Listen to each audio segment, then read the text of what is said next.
Magandang araw mga kaalaman na hinog. Sa nakaraan nating video, pinag-usapan natin ang mga in-demand na trabaho sa New Zealand. Marami sa inyo ang nagpadala ng mensahe at nagtanong, bakit ba pangarap ng napakaraming Pilipino na doon tumira at dalihin ang kanilang buong pamilya? Ang sagot po dyan ay hindi lamang dahil sa magandang tanawin, kundi dahil sa napakayamang sistema ng kanilang gobyerno na ibinabalik ng buong buo sa kanilang mga mamamayan.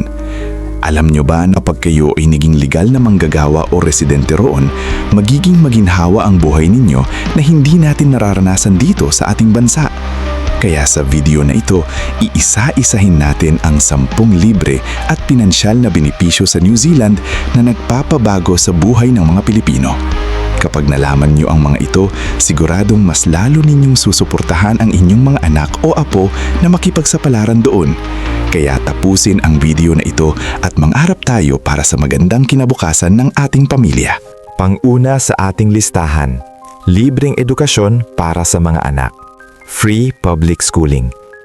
Isa sa pinakamabigat na pasanin nating mga magulang dito sa Pilipinas ay ang napakamahal na tuition fee taon-taon. Sa New Zealand, kapag ikaw ay may hawak na working visa o naging residente ka na, ang pag-aaral ng inyong mga anak sa mga pampublikong paaralan ay libre mula elementarya hanggang high school. At huwag ninyong mamaliitin ang kanilang public school dahil ang kalidad ng edukasyon nila ay isa sa pinakamataas sa buong mundo. Sagot ng gobyerno ang halos lahat, mula sa magagandang pasilidad, mga computer hanggang sa mga libro. Ang tanging bibilhin nyo na lamang ay ang kanilang uniforme at baon. Isipin nyo na lang ang milyon-milyong pisong matitipid ninyo na pwede nilang itabi para sa inyong pagre-retiro o ipambili ng sariling bahay. Pangalawa sa ating listahan, libreng ospital at pagpapagamot. Public healthcare system. Lagi nating sinasabi dito sa Pilipinas na bawal magkasakit dahil isang malubhang karamdaman lang ay siguradong ubos ang ipon ng buong pamilya. Sa New Zealand, ibinabalik nila ang ibinabayad mong buwis sa pamamagitan ng libreng pagpapagamot. Kapag ikaw ay nagkasakit na ospital, kinailangang operahan o manganak, wala kang babayaran kahit 1 sentimo sa kanilang mga pampublikong ospital. Maging ang mga gamot na inirereseta ng doktor ay labis na sinusubsidize o binabayaran ng gobyerno, kaya barya na lamang ang inyong ilalabas pagbili sa butika. Ang kapayapaan ng isip na hindi ka mababaon sa utang kapag nagkasakit ang iyong mahal sa buhay ay isa sa pinakamalaking kayamanan na nakukuha ng mga Pilipinong nag-migrate doon. Pangatlo sa ating listahan, sweldo kahit na aksidente. Accident Compensation Corporation o ACC. Ito ay isang napakagandang sistema sa New Zealand na wala sa maraming bansa. Meron silang ahensya na tinatawag na ACC. Kapag ikaw ay naaksidente, kahit saan pa ito nangyari, mapasaloob man ng trabaho, sa kalsada habang nagmamaneho, o kahit nadulas ka lang sa loob ng sarili mong banyo, sasagutin ng ACC ang lahat ng gastos mo sa pagpapagamot. At hindi lang yon, babayaran din ng gobyerno ang 80% o 80% ng iyong normal na sweldo habang ikaw ay nagpapagaling at hindi makapasok sa trabaho. Hindi mo kailangang mag-alala kung saan kukuha ng ipapakain sa iyong pamilya habang nakapilay ka dahil sinasalo ng gobyerno ang responsibilidad na iyon para hindi ka magutom. Pang-apat sa ating listahan, suportang pinansyal para sa mga may anak. Working for Families Tax Credits. Kung dito sa atin ay mas mahirap ang buhay kapag marami kang anak, sa New Zealand ay tinutulungan ng pamahalaan ang mga magulang sa pamamagitan ng pagbibigay ng cash o pera. Ang programang ito ay tinatawag na Working for Families. Kapag ikaw ay nagtatrabaho, ngunit may mga anak na binubuhay na may edad 18 pababa, nagpapadala ang gobyerno ng dagdag na tulong pinansyal direkta sa iyong bank account kada linggo o kada buwan, depende sa liit ng iyong sahod.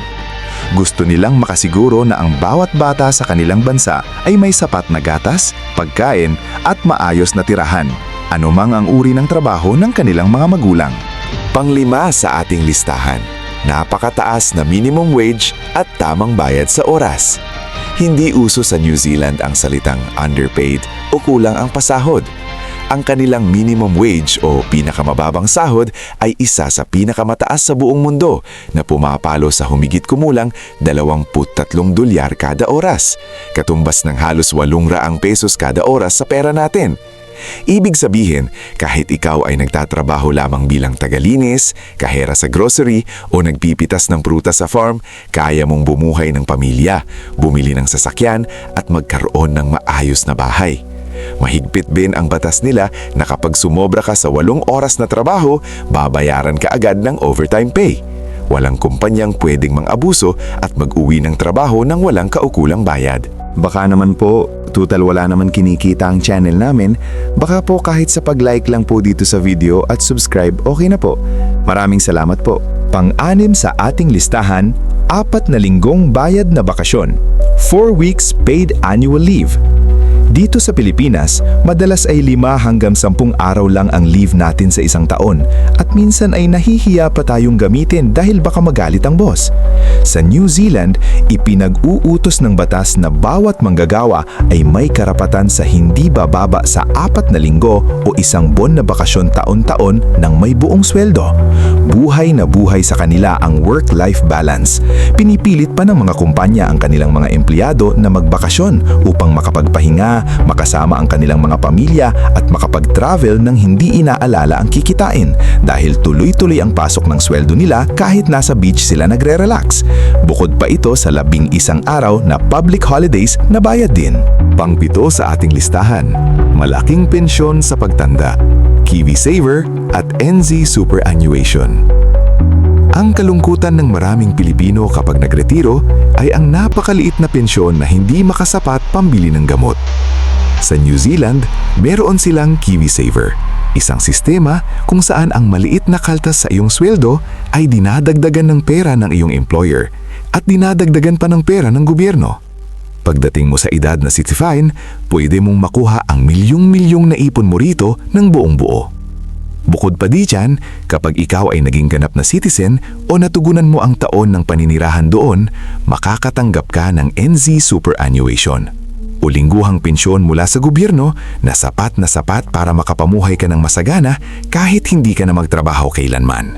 Pang-8 sa ating listahan, mahabang bayad na bakasyon sa mga bagong panganak o paid parental leave. Kapag nagbuntis at nanganak ang isang ina sa New Zealand, hindi niya kailangang magmadaling bumalik agad sa trabaho para lang kumita.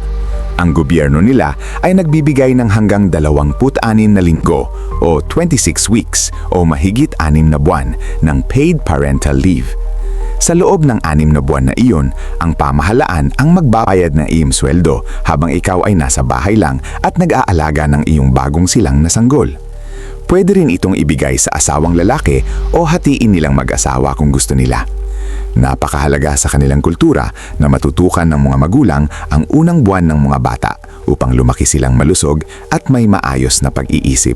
Pang-9 sa ating listahan, pagkakataong bumili ng sariling lupa at bahay o path to residency. Kapag ikaw ay nabigyan ng resident visa sa New Zealand, itinuturing ka na nilang parang tunay na mamamayan ng kanilang bansa. Isa sa pinakamalaking pangarap na natutupad ng mga Pilipino doon ay ang kakayahang bumili ng sarili nilang lupa at malaking bahay.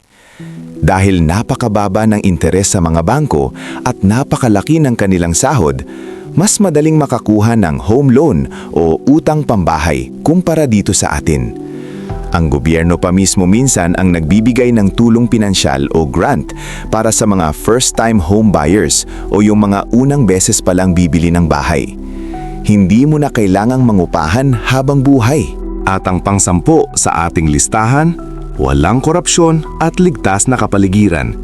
Kahit gaano pa kalaki ang sahod sa isang bansa, baliwala ito kung lagi kang takot manakawan o palaging ninanakaw ng mga politiko ang buwis ng bayan. Ang New Zealand ay patuloy na nangunguna at laging nasa top 3 ng mga least corrupt o pinakawalang korupsyon na bansa sa buong mundo. Nakikita ng mga tao kung saan napupunta ang kanilang buwis, sa malilinis na parke, maayos na kalsada at mabilis na serbisyo publiko. Napakaligtas din ng kanilang mga komunidad. Pwede kang maglakad sa gabi nang hindi natatakot at walang mga nakakalat na gulo sa lansangan. Ang ganitong kapayapaan sa isip at kaligtasan para sa buong pamilya ang pinakamalaking benepisyo na hindi mabibili ng anumang halaga ng salapi.